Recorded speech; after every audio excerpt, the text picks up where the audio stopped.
बोलो गणेश भगवान की जय।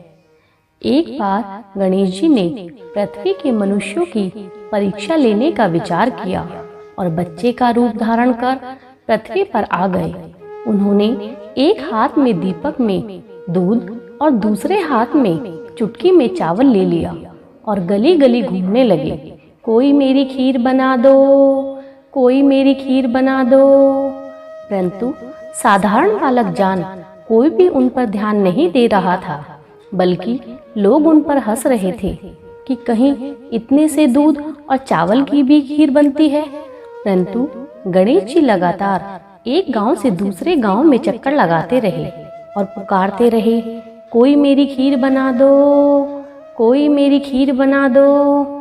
सुबह से शाम हो गई। गणेश जी लगातार घूमते रहे। शाम के वक्त अपनी झोपड़ी से बाहर बैठी बुढ़िया को बालक पे तरस आ गया और बोली, ला बेटा, मैं तेरी खीर बना देती हूँ। गणेश जी ने कहा, माई, अपने घर से दूध और चावल के लिए बड़ा सा बर्तन ले आओ। बुढ़िया माई ने सोचा, बच्चे का मन रख लेती हूँ, और अंदर जाकर एक बड़ा सा पतीला ले आई। गणेश जी ने लुटिया का दूध पतीले में उडेलना शुरू किया और जरा सा दूध डालते ही पतीला भर गया। बुढ़िया माई के आश्चर्य की सीमा न रही।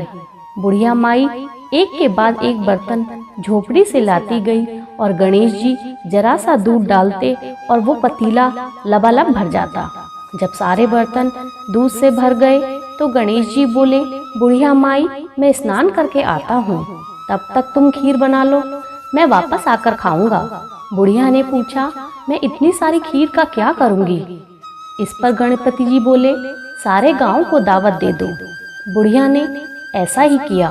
बड़े प्यार से मन लगाकर खीर बनाई और पूरे गांव को दावत का न्योता देने चली गई। सभी को बड़ा आश्चर्य हुआ कि कल तो बुढ़िया के यहाँ खाने के दाने भी नहीं थे, तो आज यह पूरे गांव को दावत कैसे दे रही है। पड़ोसन के पूछने पर बुढ़िया माई ने उसको बालक की सारी कहानी बता दी। जब बुढ़िया की बहू को दावत का पता चला तो वो वहां आ गई। खीर की भीनी भीनी खुशबू से उसके मुंह में पानी आ गया। उसने एक कटोरी में खीर निकाली और दरवाजे के पीछे बैठकर खाने लगी। इसी बीच एक चींटा जमीन पर गिर गया और गणपति जी को भोग लग गया और वो प्रसन्न हो गए। अब पूरे गांव को दावत का न्योता देकर बुढ़िया वापस अपने घर आई तो उसने देखा कि बालक भी वापस आ गया है। बुढ़िया माई बोली, बेटा, खीर तैयार है, भोग लगा लो। गणपति जी बोले, माँ, भोग तो लग चुका, मेरा पेट पूरी तरह भर गया है, मैं तृप्त हूँ। अब तू खा और अपने परिवार और गांव वालों को खिलाओ। बुढ़िया ने कहा, सबको खिलाने के बाद भी खीर बच जाएगी, मैं इसका क्या करूंगी? इस पर गणेश जी बोले कि उस बची हुई खीर को रात को सोने से पहले घर के चारों कोनों में रख देना। बुढ़िया ने ऐसा ही किया। अपने सभी पात्रों को अपने घर के चारों तरफ कोनों में रख दिया। जब बुढ़िया माई सुबह उठी तो उसने देखा कि पतीलों में खीर के स्थान पर हीरे, जवाहरात और मोती भर गए हैं। वह बहुत खुश हुई। उसकी सारी दरिद्रता दूर हो गई। उसने ईश्वर को धन्यवाद दिया। हे गणेश भगवान, जैसी कृपा आपने बुढ़िया माई पर की है, वैसी ही कृपा हम सब पर भी करना। बोलो गणेश भगवान की जय।